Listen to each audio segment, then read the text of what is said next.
Nous passons le tiers de notre vie à dormir. Que se passe-t-il dans notre corps pendant notre sommeil? Lorsqu'on s'endort, nous entrons dans la phase de sommeil léger. La plupart de nos muscles se détendent, la respiration est bien sûr maintenue grâce aux muscles du diaphragme, en rose. Il fait fonctionner les poumons, en marron.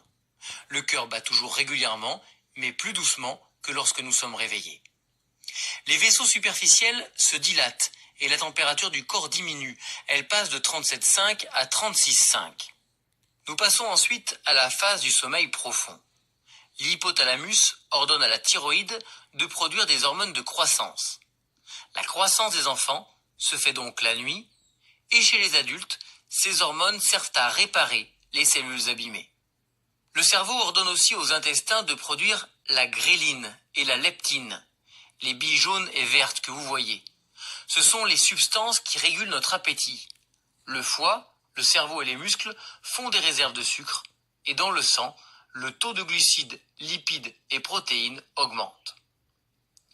La phase de sommeil paradoxal vient après ce sommeil profond récupérateur. Le cerveau va beaucoup travailler. C'est le moment où il fixe nos souvenirs, ce que l'on a appris la veille. C'est aussi la phase des rêves. On extrait alors de notre mémoire des images, des sons qui sont agencés en rêve. Cette activité reste virtuelle, bien sûr, car nos muscles ne reçoivent aucun ordre du cerveau. Seuls les muscles des yeux continuent de fonctionner, ainsi que ceux de l'oreille interne. Vous voyez ici le tympan, les osselets et la cochlée en pleine activité. Un cycle de sommeil s'achève avec la fin du sommeil paradoxal. Le cerveau reprend le contrôle des membres.